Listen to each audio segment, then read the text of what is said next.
Hello, Josh Thomas with Republic Mortgage here. How are you?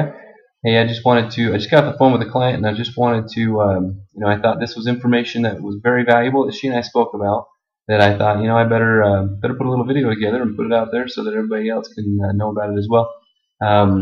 There's two things actually. When it comes to credit repair, we don't always have the exact credit that we would like to have.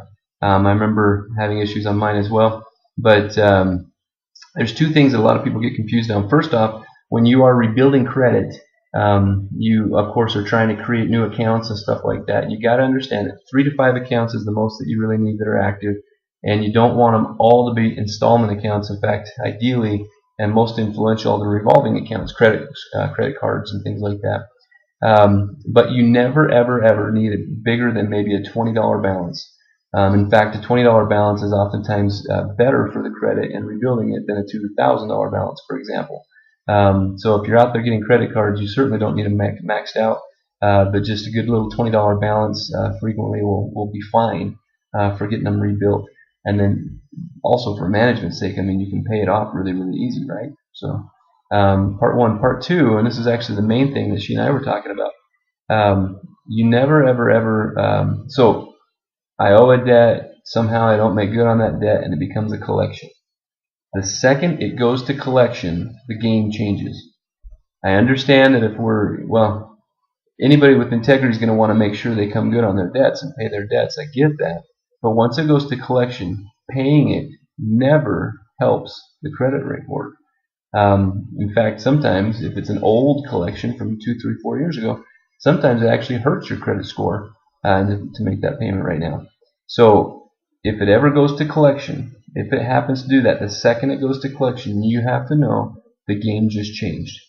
And if you're a person of your integrity and you want to get that thing paid and satisfied, you've got to understand, first off, paying it will not, it's just not going to help your credit report. And so you want to make sure that if you do pay it, and I hope you do, if it's yours anyway, then make sure that the only way you pay it is if you get it deleted.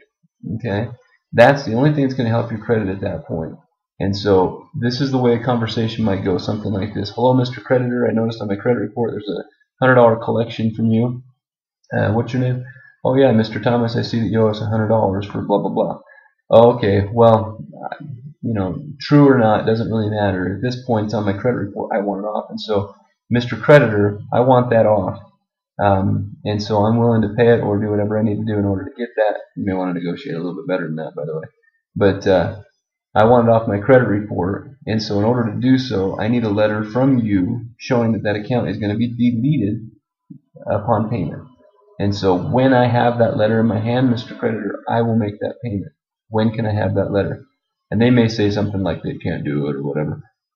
They can. And so you can simply respond, well, I know that you can, and so if you need to talk to management or somebody else, that's fine, and give me a call back. That's totally fine. But as soon as you know when I can have that letter in my hand, I can tell you exactly when you can have the money, and we'll satisfy that account 100%. Okay?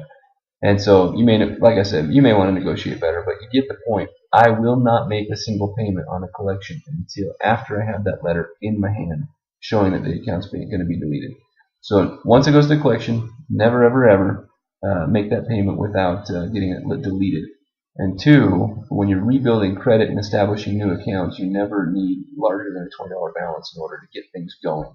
In fact, it's often better. So hopefully that clears things up. Hopefully it helps you guys out.